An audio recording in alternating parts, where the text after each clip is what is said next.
Hi, I'm Alan Rose. Welcome to Book Chat.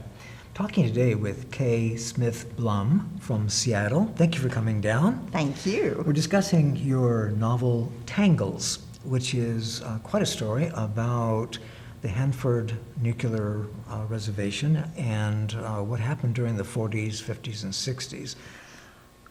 Can you tell us about the book? So as you said, it's centered on the Hanford nuclear reservation, which is 320,000 acres in eastern Washington that oddly most people don't know a lot about.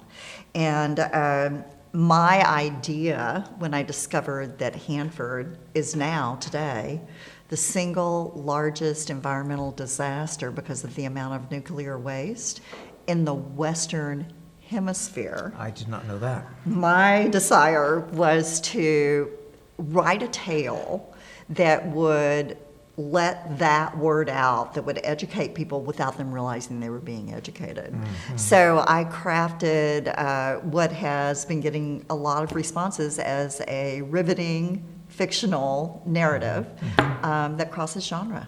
Right. Well, certainly, I thought I knew a lot about Hanford, having lived all my life in Washington. Right. But you had facts in there that were very disturbing, particularly about the early 50s, late 40s, and how the radiation, the effects of the radiation on people, animals, fish, the waterways, the soil, how that was actually being suppressed. So tell us about what happens in the story. So my story begins with a whale being harpooned off the Oregon coast, actually. This is a true event. A whale actually was brought into the marina off of Depot Bay in Oregon in 1963, September to be exact. And scientists very quickly determined that the whale's innards that had been harvested for a company that was harvesting all of the different aspects of the interior of the whale, and scientists very quickly determined that there were radioactive isotopes inside the whale. So they called in a team of scientists. Those scientists determined that the radioactive elements that were inside every single organ in the whale's body could only have come as byproducts of plutonium production, which meant Hanford, which was 250 miles upriver from the Pacific Ocean where the whale had been harpooned. So when I'm reading this peer-reviewed paper, at the end of it, it says, but we determine that there is no danger to human life. Wow. And that just ticked me off. So down the rabbit hole of research I went. Right. Do you have any background in science, or is this just a real interest of yours? So I have to confess, my only D in college was in structural biology. Okay. So I stayed as far away from science in college as I possibly could. But you were drawn to this. But I was so drawn to this story, and it came about in a very unique way. I had an odd dream. I dreamed that I was looking over a body of water and there was a mass of red hair, and the hair was floating on the water, and in my dream I said out loud, but it's not wet. And then that same day I had planned to have a cocktail with a longtime pal who had grown up in Pasco, and her mother had been suffering from breast cancer, and I asked about her mom, and she told me that her mom, unfortunately, had to have a double mastectomy, but her prognosis was good. And I was expressing my sorrow that she and her mom and her family had to go through that. And she said, well, that's what happens when you live near the area. And I was like, the area? What's that? She goes, Hanford. And I did know about Hanford because when I ran for school board in 2009, I ran in the same election cycle as another first-time candidate, Jerry Pollitt, who is now the 46th legislator. And Jerry was running for the state legislators specifically because he wanted to codify into law a lot of the protocols around the cleanup at Hanford, because it had been an initiative on the ballot, so it was sort of like a resolution, but that doesn't really have teeth. So as we're leaning up against yet another high school gymnasium, Jerry is educating me about Hanford, and I had no idea that there were 56 million gallons of nuclear waste, not just toxic waste, but we're talking nuclear radioactive waste. And they really kind of didn't know what to do with it. And on top of that, along about that same time, the waste tanks were beginning to leak. So it was turning into sort of a dire situation. So I made it onto the school board, and I'm still running our family business at the same time. And I sort of put that to the back of my mind. But when my pals said the area, I thought, that's just weird. Like it was this secretive spot, right? And so I reached out to Jerry and said, do you have like half an hour to talk to me about Hanford? Because in my mind, there was kind of a story there. And that same night, after Jerry said, sure, let's talk tomorrow, I've got 45 minutes, I had the dream again. And this time it was very, very vivid, and I could see a female body underneath the hair. And the hair, again, appeared dry on the surface, and in my dream I said, she can't be real, because the hair wasn't wet. And I woke up and I wrote down all of the details about the dream, including the fact that this time I knew I was standing on a pier at the deep end of the pier, looking over an ocean body. And that afternoon, I had not a 45-minute phone call with Jerry, but a 2.5-hour Zoom. And then down the rabbit hole of research I went, because he gave me a long list of folks to talk to. I discovered an equally long list of nonfiction narratives that have been written about Hanford. And 8.5 months later, I surfaced with characters and more or less the right storyline, I thought. And I really felt strongly that it needed to be centered on the Coal War years, because then that's when most of the really bad stuff happened, the accidents happened, and that's when most of the nuclear waste was created. You have 2 time frames. Yes. You've got a young woman, Mary, and she's telling the story from her role at Hanford. Right. And then you tell the story later in the 60s with Luke. Luke, a young man, a young scientist. Right. And their stories eventually will converge. How did you come with that narrative structure and those 2 perspectives? So during this 8.5 months of research, I listened to dozens of oral testimonies, and many of these are available still at the Atomic Heritage Foundation, which is now embodied in the Museum of Nuclear Science in Washington, D.C., and also at the Hanford History Project, which is housed at the WSU campus, actually in Richland.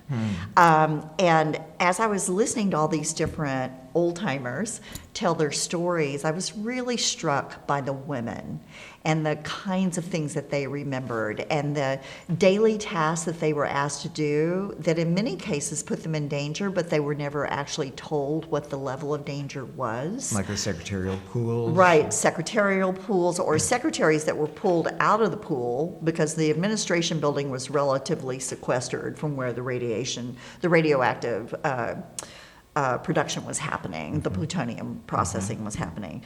But there were secretaries that were at the technical lab, and that's where they were figuring out how to jacket the plutonium. And because you had to put a jacket of some kind around the plutonium, otherwise it would blow up before the bomb was supposed to even go off. And so I knew that I wanted to represent them. And so Mary very quickly became sort of an amalgamation of quite a few women whose testimonies I wrote down and used tidbits actually in the dialogue that exists in the book. And then Luke came about because of a really amazing activist, Tom Bailey, a farm boy in eastern Washington. Their family farm was downwind from Hanford along a stretch of road that eventually became Death Mile, because every single farm family along that road had not just one cancer victim, but almost every single member of the family had some kind of cancer. And we're talking from a 2-year-old that had leukemia that was discovered, before age 2, childhood leukemia, which was very rare. And then we're also talking about, a 70-year-old person who had been healthy all their life and suddenly they developed heart disease related to cancerous activity in their body.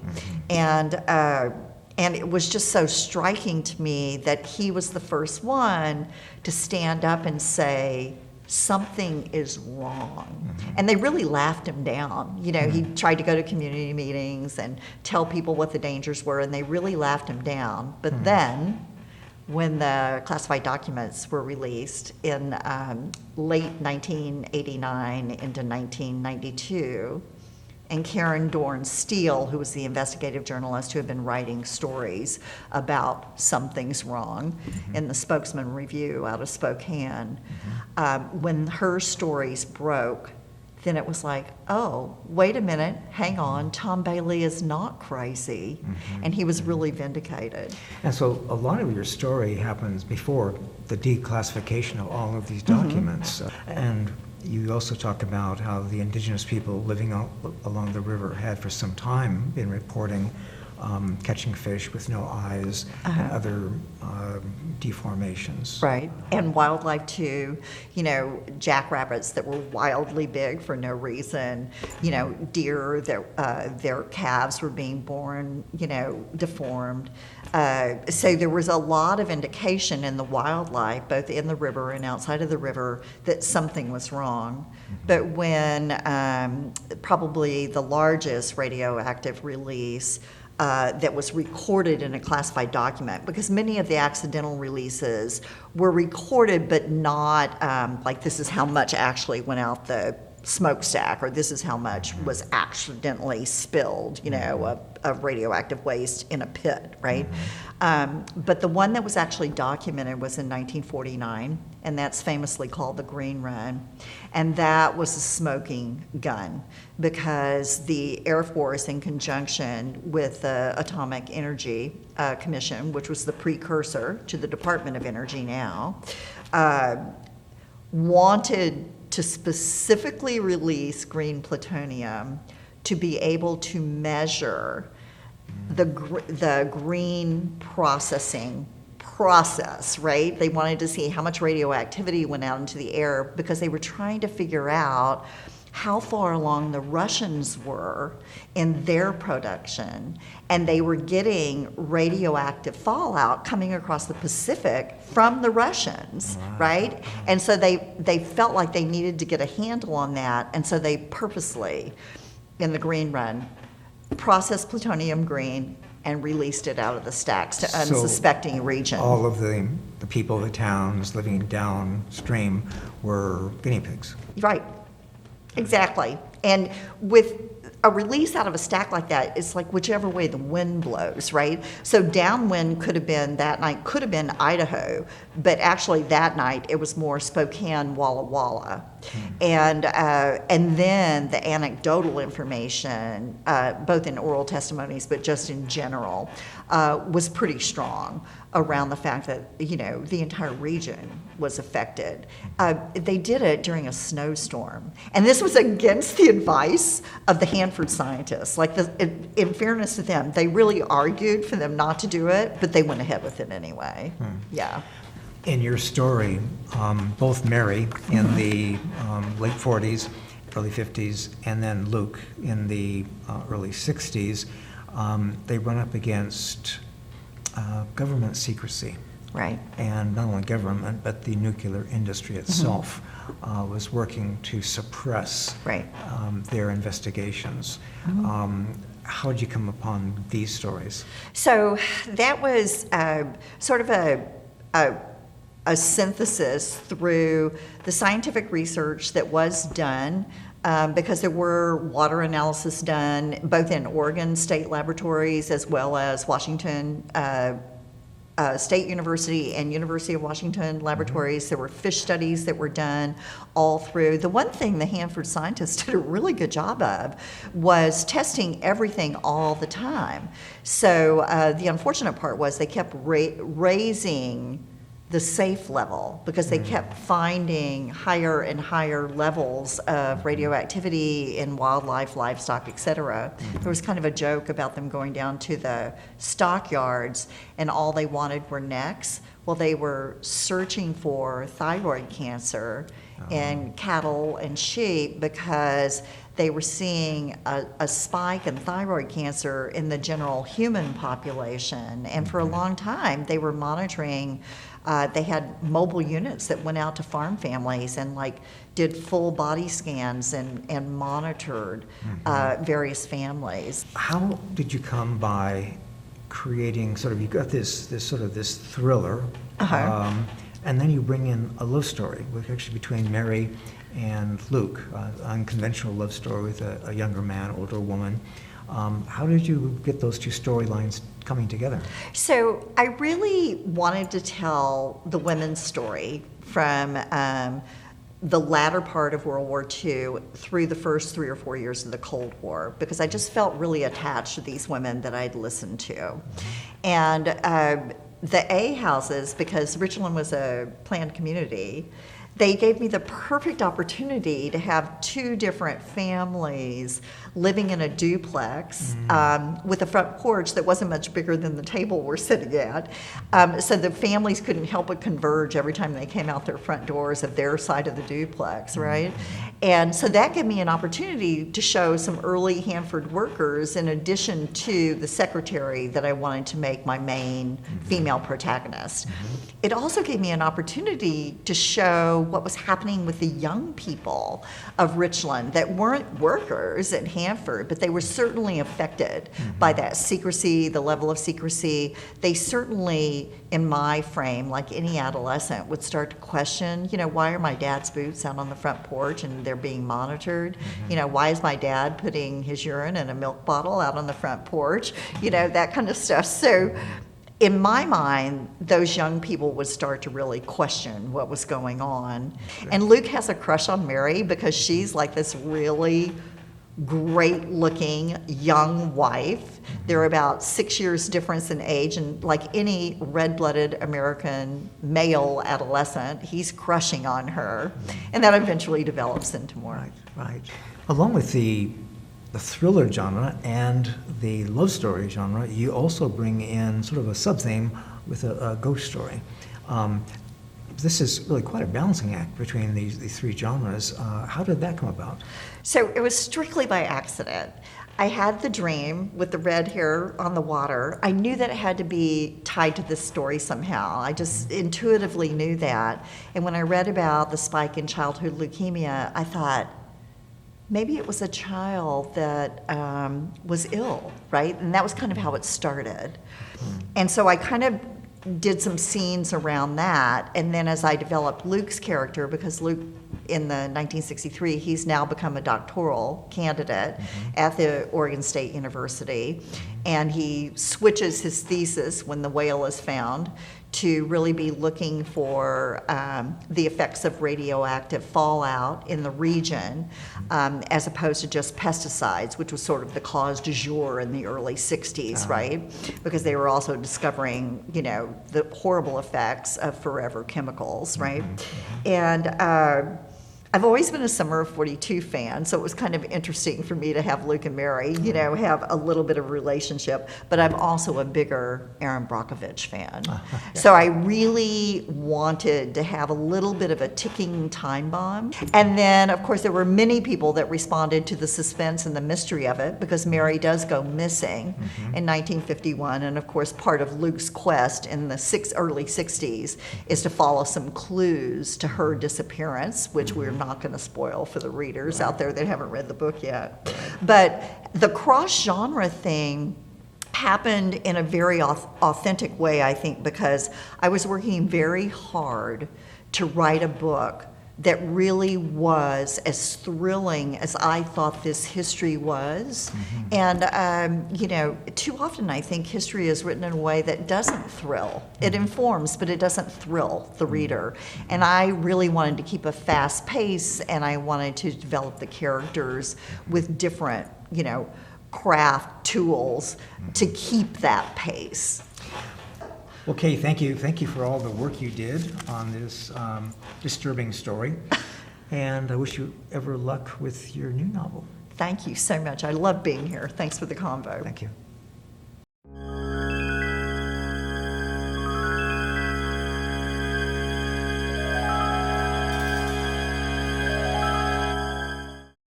When we think about libraries, we think about books, lots and lots of books. But libraries today are so much more than a distribution center for books. They are a community center, a community hub of activities. And we're going to be looking at some of those activities of the Longview Public Library today with our guest, Heather Palow. Heather, thank you so much for joining us. Thank you, Alan. I appreciate being here.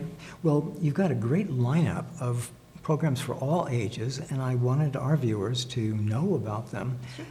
So let's hop right in. Sure. What do you have for, like, little kids?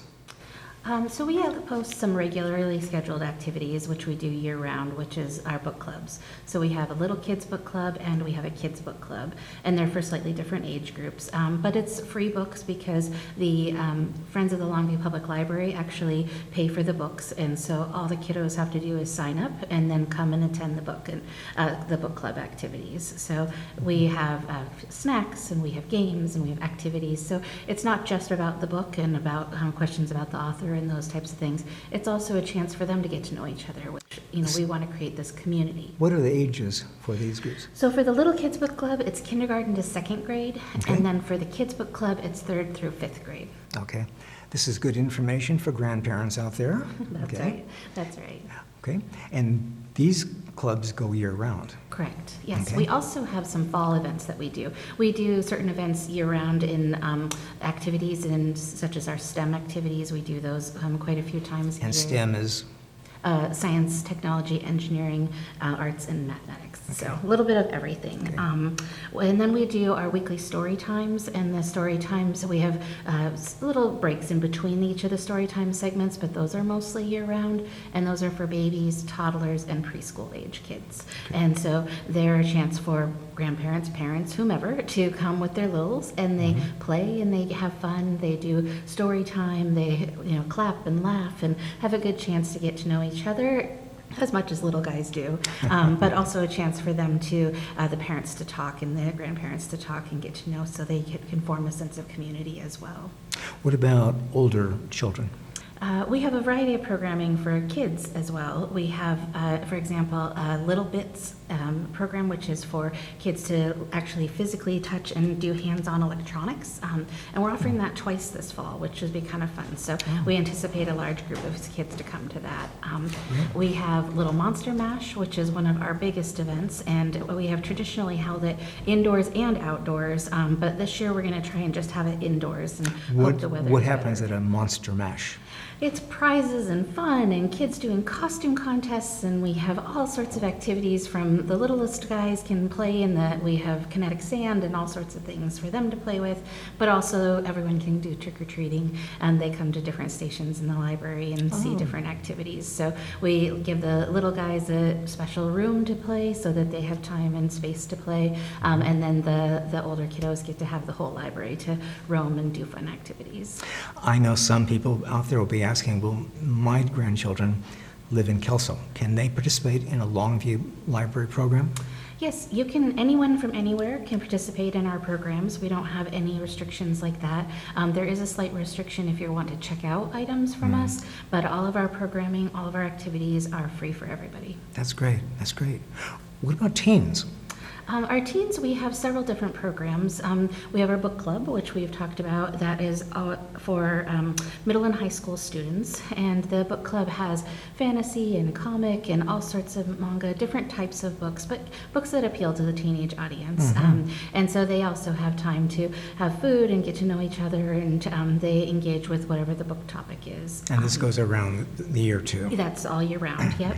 And then we also have two programs that are school year based. So we have one program that is for the Shakespeare Club, and that is run by local teens. And so teens throughout all of the different high schools come and they do Shakespeare, and it culminates in the beautiful activity in the Rose Garden, and they do their lines and scripts in the beautiful So it's Rose drama? Garden. It's drama all about Shakespeare. And so the kids pick the activity they're going to, the book they're going to learn, the activities they're going to do, and then they actually do practice lines and skits, and they make their costumes. Like, it's a full production, and because we have our gorgeous Rose Garden, they put the production on in the Rose Garden. Wow. So- Well, that's also a great opportunity for kids from the different schools to come together and participate who have a love of drama and Shakespeare. Right, yes. Our third program that we do year-round is Rainbow Club, and that is a program that is for LGBTQ plus and allies. And it's a program that is a safe place for teens to come, and we have teens from all over our community who come together. And so they have fun events that they do. They just did a Mad Hatter Tea Party, for example. So they do lots of kind of fun, unique activities in a safe space. Wow, that's great. That's great. Adults? Yeah, our adults, we have so much programming for adults right now. We have 3 book clubs, and they're at different lengths. So we have a menopause book club that's primarily for middle-aged women, and that program is a one-time. So we're going to do a film documentary and read the book, and there'll be a discussion. And so that's a one inclusive event. Then we do Books and Banter, which is our adult book club, and it's very full. It has well over 20 people in it, and it is about, each of the adults vote on books, and then they read that book, and then next month they vote on the next book. And so it has any variety of topic areas, and fiction, nonfiction, whatnot. It's really about the group voting for what kind of book they want to read. Excellent. And there's a social component in there. Most of the things we do have a social component because we want people to get to know each other in the community. This is how the library really becomes a community center. Exactly, yeah, that's what our goal is. And our third one is our romance book club. And so that one is an every other month book club, and it's designed to do the world of romance. And so there are some that are more graphic novel driven, and there are all sorts of different topics in the romance world and that again is another one that the adults in the room decide what they want to read, and then they read the book the next month and talk about it. So it's kind of a neat, I appreciate that that's one, even though it's every other month, it gives people a little more time to read the book if they need to. That's great. That's great. Seniors? For seniors, we have a variety of programming that's for seniors. Any of the seniors can come to the adult programs, obviously, but we do the author talks is a popular one with our senior population. We have several authors throughout the year who come, and we have partnerships with Humanities Washington and some Northwest Voices, which is a local group, who come and talk about their different books and topic areas around their books. And so those are a lot of fun. We do those most every other month or so. So you just have to keep an eye out on what our schedule is. We also have mindful meditation that's happening in the library this fall, which is a popular event, and it's just Friday afternoons. The idea is that you learn some meditation techniques as you wind down your week and get ready for whatever you're doing this weekend. That's great. So that starts soon. And then I think we have a variety of different family activities too, and all ages can come to those activities. And most everything that we have is listed in our fall program. And so we encourage people to come to the library and talk about our events. You can go online to longviewlibrary.org to see the events online. And then we also have publications that we put out quarterly that talk about all of the upcoming events that we have going on and programs. That's great.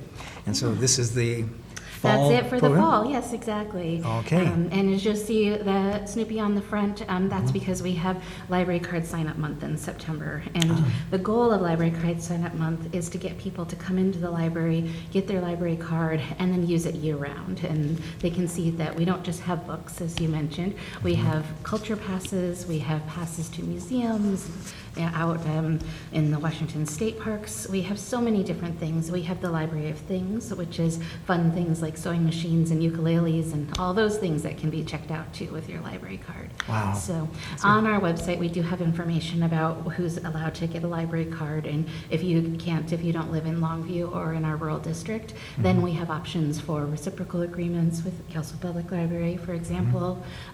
We also have agreements for seniors and for low income and for a variety of different others. So all I would suggest is go to our website and check out library card information. And we will put up the website Yeah. for people to see. And this is really helpful. I think, I mean, I know the library pretty well, and I didn't know about a number of these activities and groups. So this is a wonderful gift to the community. It is, yeah. Heather, thank you so much for joining us and telling us about this. We hope to have you again to learn more about the services of the library. Wonderful. We really appreciate it, and I appreciate your program that you do, that you work with writers in our library. So that's just one of the many programs that we offer. Great. Thank you. Thank you.